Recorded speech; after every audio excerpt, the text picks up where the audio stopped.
What up? Welcome into the Swish Masters Podcast.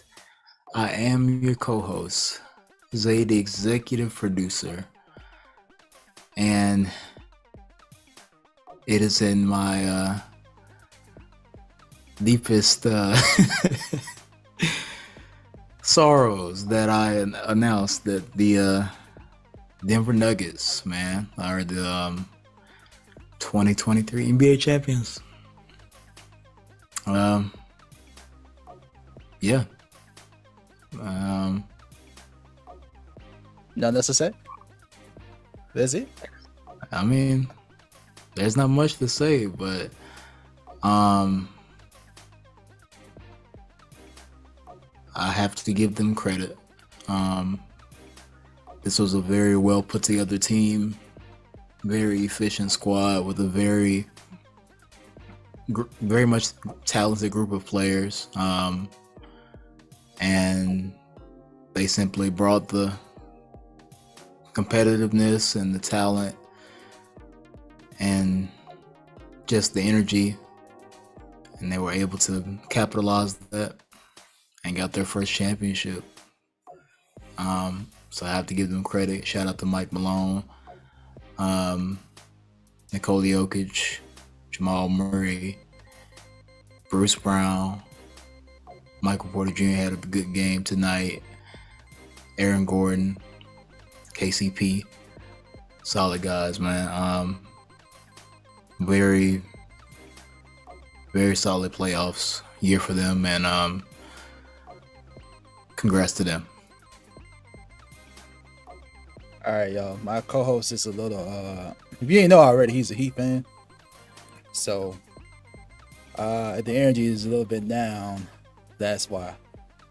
All right, Swish Masters. This is your co-host QtheGuru.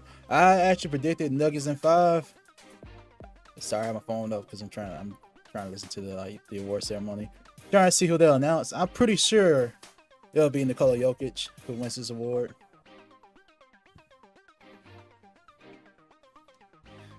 Definitely. Here we go. They're about to give it out.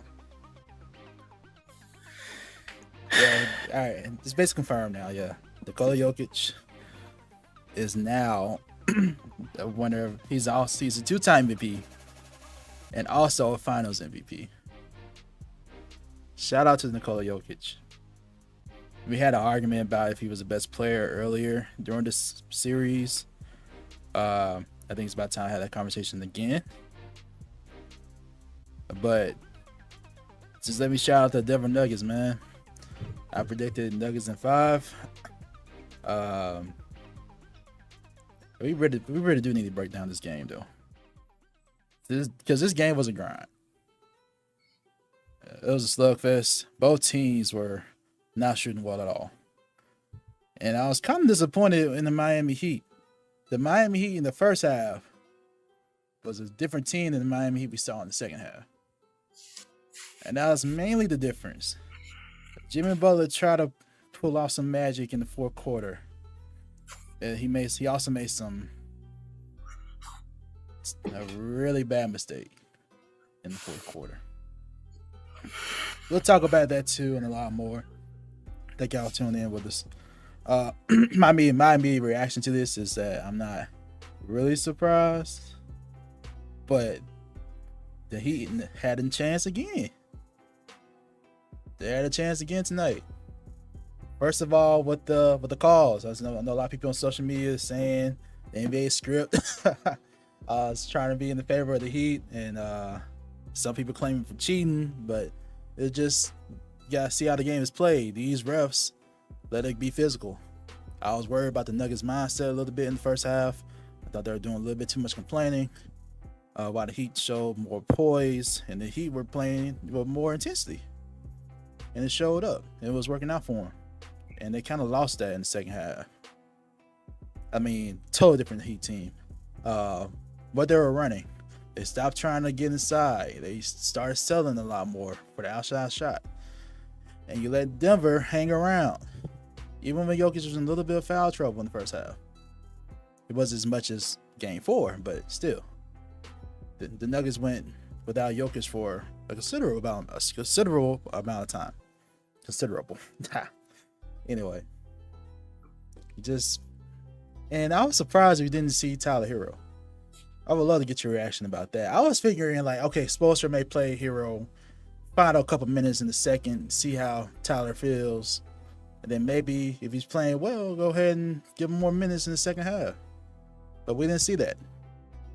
I think it was also a mistake when the starters aren't playing well in the second half to start off. You sub in Kyle Lowry sooner, because Kyle Lowry was definitely a dude tonight, along with Bam Adebayo in the first half. But I was kind of disappointed with the adjustments from Spoelstra, man. I don't know how you feel about that. I'm surprised when you see Tyler Hero tonight. Honestly, I didn't expect to see Tyler. I know that he was listed as questionable. He was on the bench dressed, but didn't really expect him to play. I keep up with the Heat socials, and from what I was seeing in his warm up or his just routine, he didn't look the same. So I don't even if he were to come back, I don't really think he would be effective. And overall, it got to give the Nuggets credit for sticking to it and really not, falling away in the second half. Came back out and they were competitive and kept their foot on the gas, didn't give up. And honestly, it goes back to what I said the previous game about the Heat. The first quarter, Bam's coming out, making great plays, gets a steal, initiating the offense. Everybody is active hands on defense. We're aggressive physically on defense, making, the right play, playing Heat basketball for the most part. And then as the game progresses, that intensity dips, that energy dips. You see less physical defense. You see less offense, less productive offense. And that was the opposite direction of what we needed. The Heat needed to build on the first quarter and be better, but instead they started off as their high point being the first quarter and just dipped. Overall, as far as adjustments,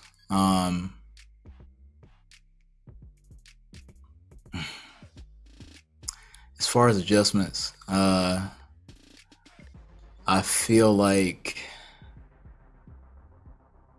the starters didn't play well to start the second half. We probably could have shook it up a little bit, especially with this being a closeout game. I always trust Spo to make the right choice, and I don't disagree with what he did, but I mean, looking at it in retrospect, it would have been helpful to probably just switch up the rotation, or at least if you start out with the starters in the second half, you bring Laurie in, you bring Martin in, you just kind of like get new energy in to see and test things out, keeping the Nuggets on their toes, basically, to see how they adjust to you. So I agree with that. I guess they could have been done, but overall, man, it was competitive for a minute, but I do not understand the lack of closure a lot in this entire series. It's like we get to these key moments in the game and forget how to make the right play.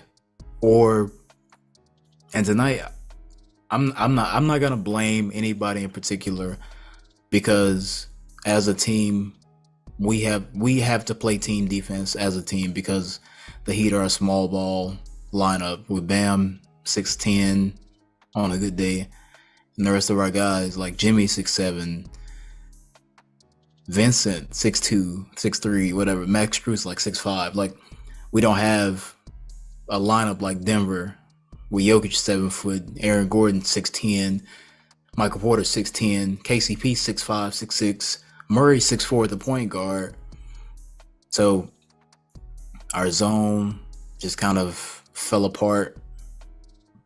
We weren't physically aggressive in the second half, and we just didn't make the right decisions. And obviously, I know Jimmy did not really play up to par.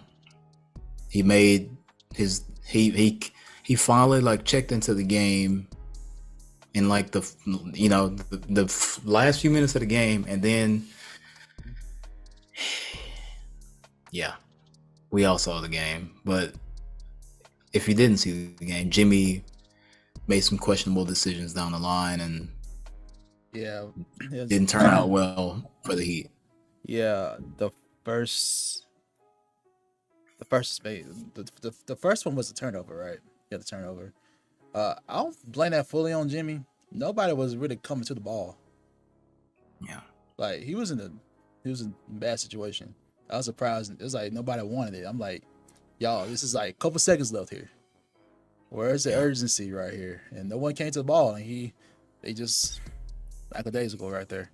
And then the shot selection, really bad choice. Really bad choice. They could have gotten something. Van Gundy explained in the pod and during the broadcast. And they said they have to go for a 3 right there. They'll stay on the shooters. So it's a prime time to go into the paint, especially all the shooters on the floor. I would have preferred to see Bam or Jimmy try to go inside. And Jimmy's been creating all night, like willingly pass things up the whole night. Then to this moment and do that, I'm like, yeah, that was bad. And yeah, that was basically it. And he decided not to foul, and that was basically the game. The zone was effective for a little bit. It stopped working once Jokic got back into it, and Jokic, once he was back, IQ was so high. Exactly, that's when it all changed up. That his IQ was so amazing, and he can pick it apart. And he's so tall, he can literally see over everyone and see where the pass needs to go. If not, he was aggressive enough. He let the game come to him, and he was effective. When the zone was there, when the shot was there, he took his chance. And I can't really blame Bam. Like, Bam, there's nothing you can do. So try to bring a double somewhere where Jokic doesn't see it or doesn't expect it. But yeah, it's just the team. It's just matchups. Yeah, it's just matchups, man. Like, it showed up again tonight. The rebound battle. Nuggets had 57. He had 44. Yeah. That's really where it showed up at. Otherwise, the Heat won. Almost everything else, we already know how the calls went. Honestly, it's just Denver missed free throws. That was surprising. And missing wide open shots. Like, that was surprising. That's what I mean where the Heat had chances. That's what I mean. Like, they're missing shots they normally make and missing free throws. That's really not like the Nuggets. I would kind of blame that to, like, it's a closeout game. All your fans are there. There's a lot of pressure to try to close out. So I would blame it on that and nothing else, really. But they persevered. They got through it. And ultimately, it just comes down to the offense. The Heat.